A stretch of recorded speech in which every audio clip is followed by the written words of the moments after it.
Imagine diving without the security of water. Imagine yourself in constant movement, knowing that each little mistake you make may pay a price. Imagine a ball coming at you extremely fast and you have a split second to react at it. Well, welcome to the game of volleyball. It was invented in 1895 by William G. Morgan, who was the director of the YMCA in Massachusetts. He needed something that older men could play without the bumping and jolting. So he took the ball from basketball, the net from tennis, the use of hands, and the ability to play balls off the wall from handball. So they played on a 25 by 50 foot court with unlimited players and unlimited touches on the ball on either side of a 6 foot 6 inch net. Originally they used a basketball, but it was proven that the basketball was too heavy. So they designed a special ball that was lighter, made out of rubber, called the volleyball. Since then, the sport has changed, making it one of the most popular sports out there. I have found that the game is more enjoyable once you understand it and understand the proper techniques and terminology. Today, I will inform you about the game of volleyball. I will be talking about the basic setup of the game, the different positions, and the correct terminology and the rules. To begin, let's step out on the court. The size of the court is 60 by 30 feet divided by a center line or the net, which stands at 7 feet 4 inches. And on either side of the net, there is a 6 foot line that separates the back court from the front court.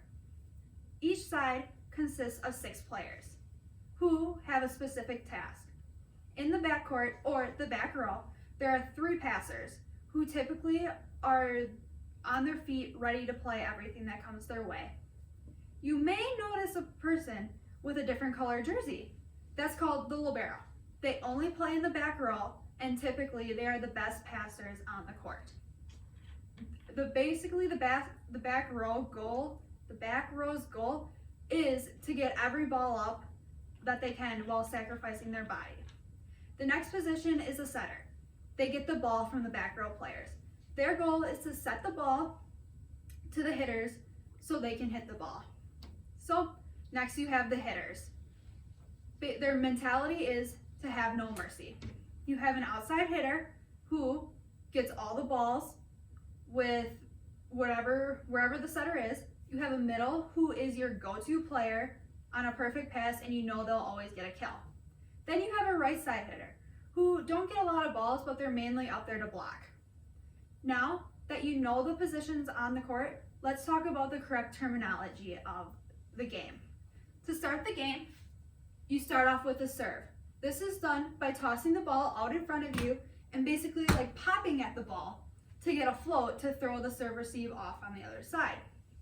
From there, you get a pass, which is done putting your hands together and using your forearms as the platform.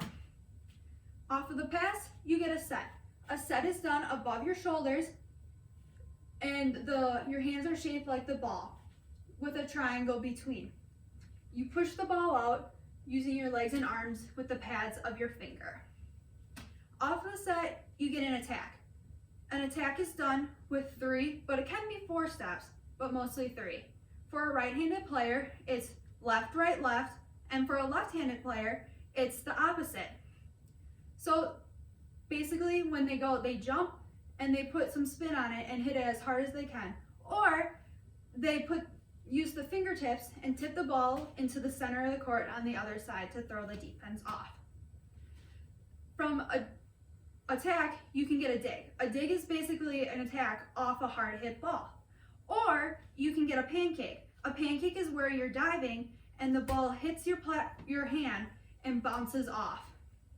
If none of that happens and you have people standing, jumping in front of the net like this, and the ball hits their hands and goes to the ground, that's called a block. A block is a good thing. That means your defense can play around it and don't have to worry about passing a ball.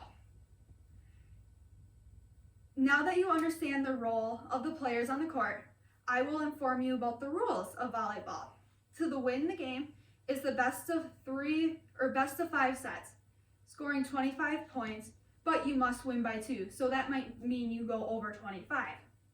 From there, the server must serve the ball behind the end line and contact the ball behind the end line, but if they step on or over the end line, it's called a foot fault.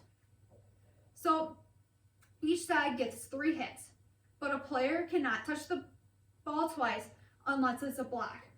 But some refs don't call it if a setter sets it and there's spin on the ball because they can't see the double hit on the hands.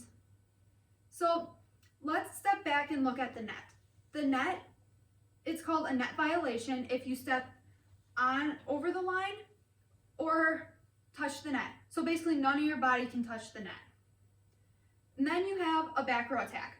A back row attack is when a player is in the back row and you step on or over the line, over the 10-foot line. So you have to stay behind the 10-foot line when you attack. But if you attack and you jump over the line, you're fine. So volleyball is a game of momentum. But when played right, it'll be more understanding and fun for all.